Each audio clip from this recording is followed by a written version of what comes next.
एक गांव में मारिया नाम की एक औरत रहती थी। उसके खानदान में कोई नहीं था। उसके पास एक गाय ही थी। वो गाय की देखभाल करती और उसका दूध बेचकर अपना गुजारा करती। बस यही उसकी आमदनी का जरिया था। एक दिन मारिया की गाय बहुत बीमार हो गई और कुछ ही दिनों में मारिया की गाय मर गई। हाय, अब मैं क्या करूं? अब मेरा घर कैसे चलेगा? फिर मारिया ने पड़ोसन की गाय के गोबर के गोहे बनाकर बेचना शुरू कर दिया।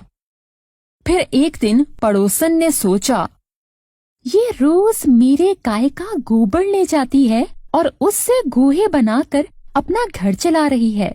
मैं इसे अपनी गाय का गोबर क्यों दूं भला? फिर मारिया की पड़ोसन अपनी गाय को घर के अंदर ही बांधना शुरू कर देती है। ये देखकर मारिया परेशान हो जाती है। फिर वो गाय का गोबर मांगने सेठ के घर जाती है।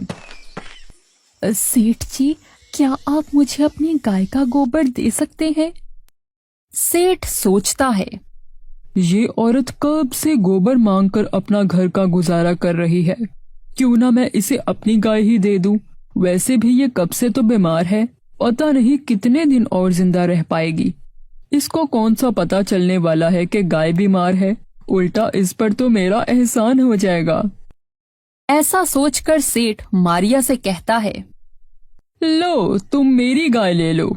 तुमको रोज गोबर लेने नहीं आना पड़ेगा। शुक्रिया सेठ जी। फिर मारिया खुशी खुशी गाय लेकर अपने घर चली जाती है। मारिया उसे घर के बाहर बांध देती है।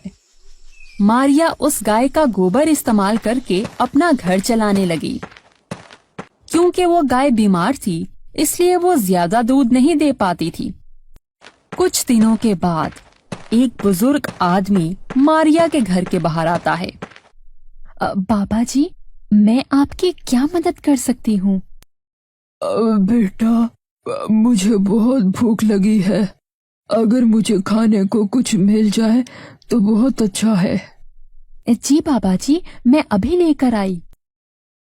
मारिया के पास थोड़ा सा ही खाना होता है जो वो बाबा जी को दे देती है।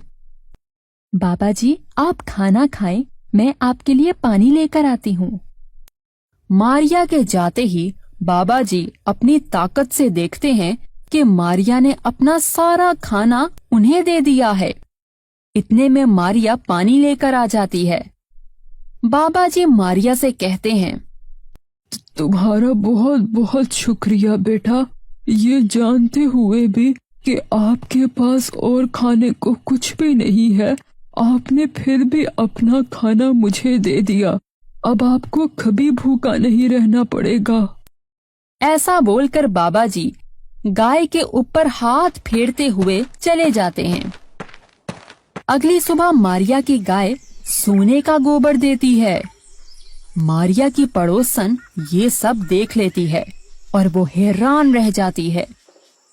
वो सोने का गोबर उठा लेती है और उसकी जगह अपनी गाय का गोबर रख देती है।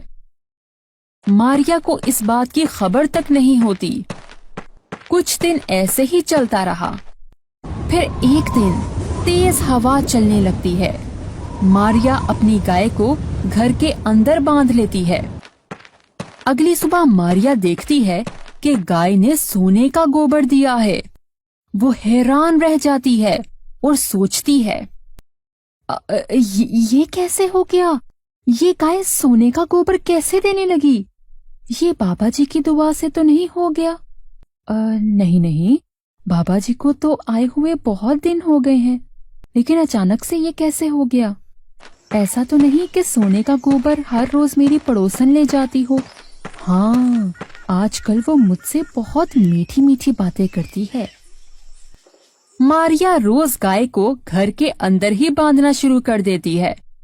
जब पड़ोसन को सोने का गोबर नहीं मिलता तो वो सोचती है, क्यों ना मैं सेठ जी को इस गाय के बारे में बता दूं। अब तो मुझे सोने का गोबर मिलने वाला है नहीं, तो इस औरत को क्यों मिले भला? पड़ोसन सेठ के पास जाती है और उसे सोने के गोबर के बारे में सारी बात बताती है। सेठ हैरान हो जाता है। ऐसा कैसे हो सकता है?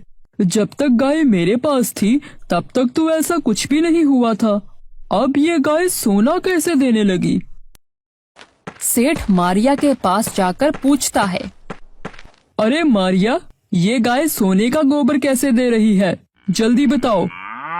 मारिया सेठ को सारी बात बताती है। सेठ में लालच आ जाता है।